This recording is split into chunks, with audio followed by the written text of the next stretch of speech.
Billions of years ago, deep inside the churning masses of superheated gas that litter our night sky, the building blocks of our modern world were formed. Stars were the forges in which the elements mixed and fused to become the metals we know today. Scattered by supernova, these minerals would coalesce in the gravity of a newer star to create the planet Earth, with seams of elemental power trapped beneath its crust. A power we would eventually discover and learn to harness for our own ends. We endlessly churn the Earth to uncover its ore. We smelt and forge it at temperatures hot enough to instantly kill a man, breaking it down to its most basic form. And once hot enough to flow like water, we pour it and shape it to our will. And in this case, our will is to put it on little marble toys so we can play children's card games. Hi, I'm JettKuso, and today we're looking at the history of Metal Bakugan.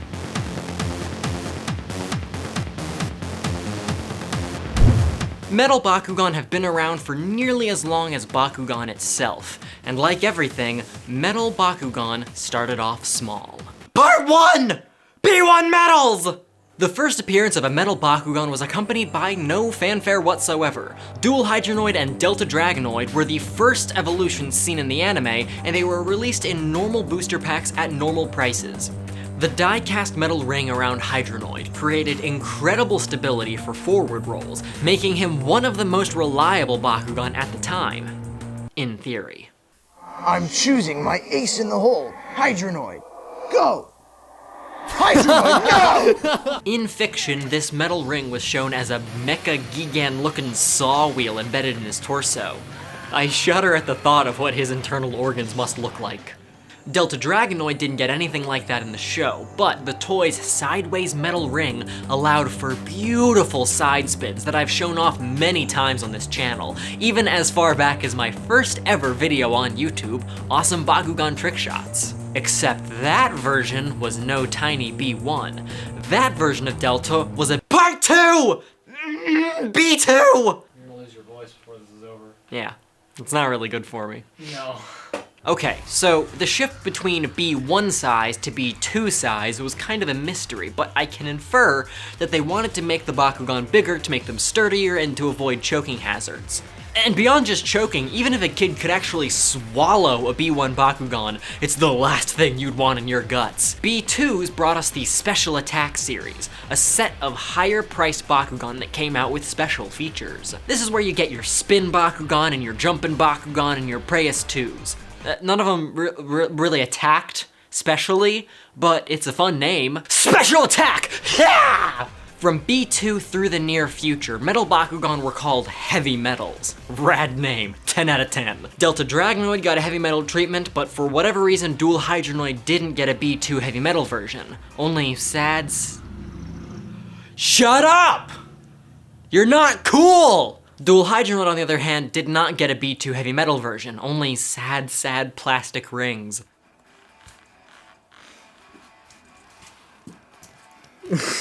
Instead, we got Alpha Hydronoid, which I don't own a heavy metal version of, and Infinity Dragonoid, which I had as a kid but traded away at Bakukhan for something way less cool. Probably like 2 Froshes or something. I was a dumb kid. Season 2, New Vestroia, brought only 2 new heavy metal Bakugan, Vandorus and Primo Vulcan, both cool in their own right. Check it. The wiki says his gigantic fists detach from its body and fire like cannonballs.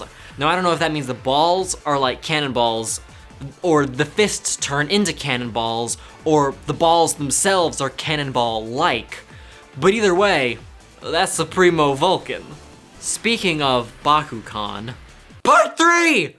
Bakukhan Trophy! The only other Metal Bakugan to be made in the New Vestroia era was one single, fully die-cast Metal Bakugan, a 2007 G-Power Neo Dragonoid, given to the grand champion winner of the Bakukhan National Finals in New York City, plus MP3 players and more.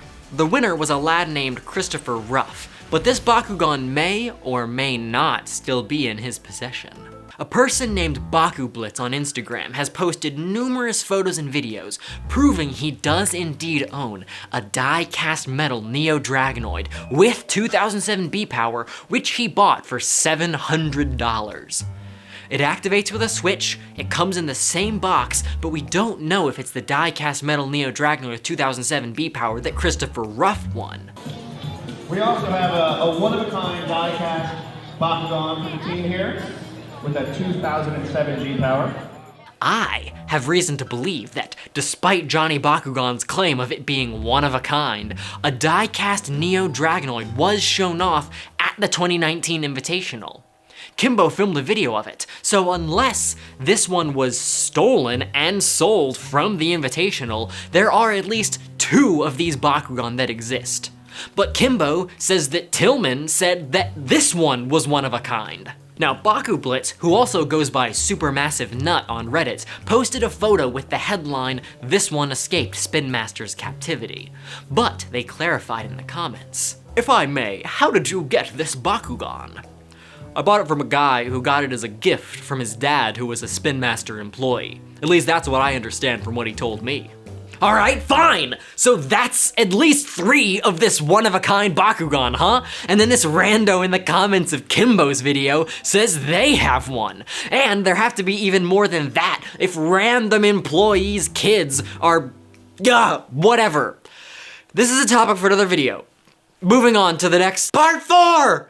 Gundalian Invaders! Season 3, Gundalian Invaders, saw the death of Special Attack and the introduction of Super Assault! Introducing the same idea with a new name for no reason. Sure, there weren't any heavy metal Bakugan in the Super Assault line, but 2 Bakugan did have metal on them, Splite and Zipperator, 2 of the Ripcord Baku Zoom toys. The metal rings on these spin at high speed when you pull a ripcord, creating a more dramatic, but overly complicated version of the same stability effect as the normal heavy metals. Most of the mobile assault vehicle toys had metal parts as well in random locations for no conceivable ergonomic purpose. These are the dumbest toys, but hey, at least you're riding on cars!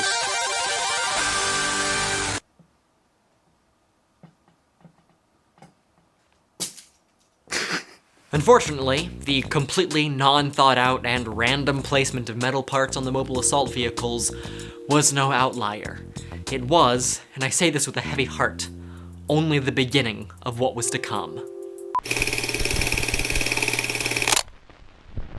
Lighting! You need to get good at lighting! Or if you want to make videos or take photos for anything ever, and you do because you're a moderately young person on the internet, and content creation is practically an intrinsic aspect of life in this century. Basically, you're gonna need Skillshare. Skillshare is an online learning community that helps you learn new skills and improve skills you already have.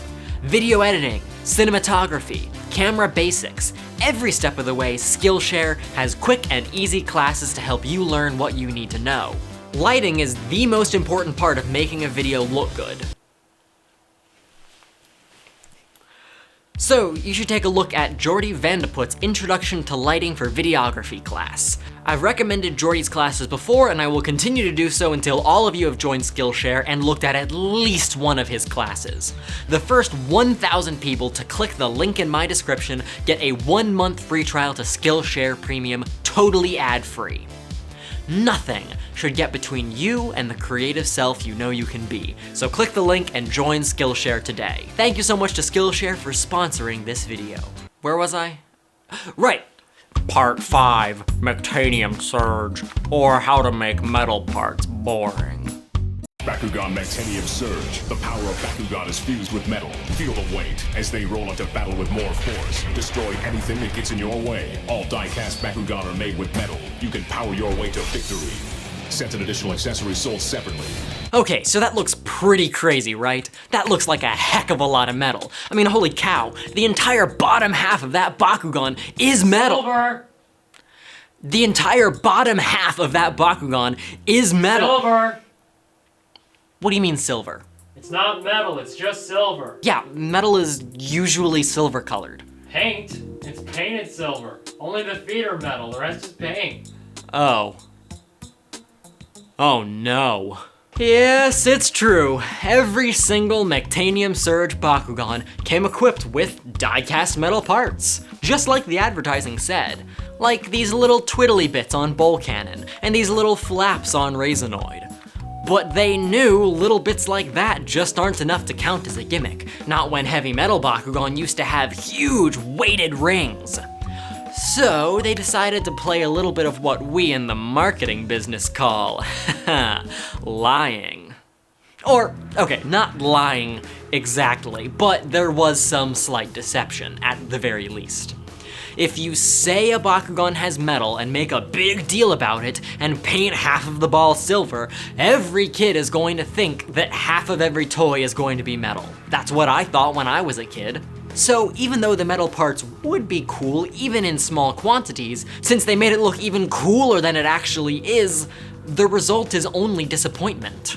They also replace all of the secondary colors with silver. Pair that with bad Alto Bronte's disease and you get an ugly looking line of disappointing Bakugan that you can barely roll in the first place. So, the metal parts, which would be neat otherwise, fall to the wayside. Oh! But they did make Baku Steel traps also. These are re-released trap Bakugan with metal parts added. And you can actually tell which parts are metal, and they're kind of awesome actually. Bakugan died in the West after that, but you guys already know where this is going. Part 6! Bakutech! And why the convert system is the coolest thing I've ever heard! Alright, you guys already know the story. I'm not gonna repeat myself from a million other videos where I've talked about the Bakutech convert system. It's the coolest thing. Metal parts that can be swapped out and moved around. The slick engineering, the whole thing is cool as shark tar. Even when you get to the bind system era, or Bakutech that don't use the convert system, they still have metal parts cleverly placed to make each Bakugan perform a different way. Weight balance, stability, knockout power. I mean, just look at this guy. This guy has a metal battering ram on its chest that smacks into other Bakugan and knocks them out. If Gandalian Invaders had Super Assault, Bakutech had Assault with a deadly weapon. This one has metal nodes that can be shifted around to change the weight distribution for different techniques. Ugh, it blows my mind. I can only hope when we get Metal Bakugan again in the reboot, it's done with this level of care and consideration for the design. Part 7! Geoforce Dragonoid! It's good. Good motorcycle, man.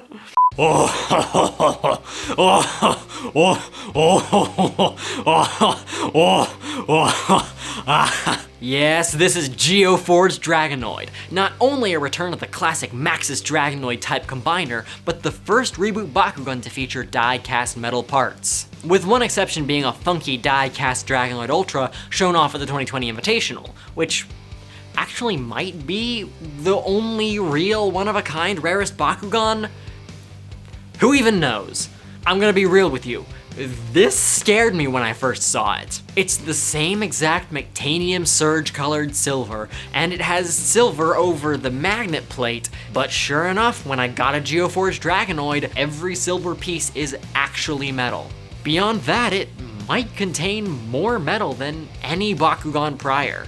In terms of performance, I don't actually know yet. Everyone's worried that Geoforce is going to break their Bakugan when they slam together, but I'm not really worried about it. I've never had a Bakugan break during gameplay, and even when blocking, as long as you're blocking with care and precision, rather than Maxitar rolling, slamming your Bakugan as hard as possible, the Bakugan are gonna be fine.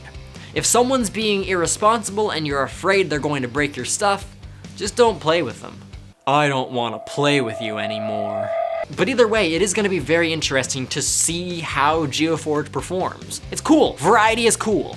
So what does Geoforce Dragonoid mean for the future of Bakugan? Part 8!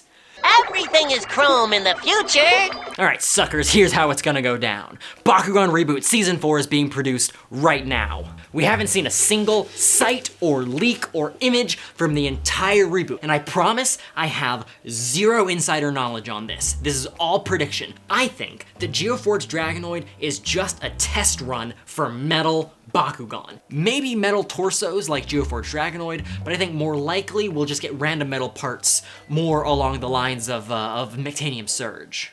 This is fine as long as it's honest. I would love to see it be like high performance, like heavy metals and like Bakutech, but metal is cool regardless. Exhibit A, Trox. Trox's voice actor, Yukal Shillingford, posted a photo to his Instagram story of him recording the voice for Trox in Season 4. In the photo, you can see a brand new model for little Trox, and there's a few interesting details. Silver plates on his back. There's something happening here. And what it is ain't exactly clear, but I think it's Metal Bakugan. And if I'm wrong on this, I will walk around in public for an entire afternoon wearing a Dragonoid costume. This is real, I will do that if there's no Metal Bakugan in Season 4. It's official, that's a bet. Thank you again to Skillshare for sponsoring the video. Thank you so much for watching. This is JettKuso, and I'll see you next time. Don't pan over to show me. Hey. Thank you so much to my patrons VarronOoC, SheVitus, Sierra107, Skinny Chalk, The Jumping Devil, MugwumpShadow, and Gavin Greenlee. And thank you to my diamond patrons Chell and Jedi Master. If you want to support me on Patreon, go to patreon.com/JettKuso. It helps me make way more overly high effort content just like this. Thanks so much.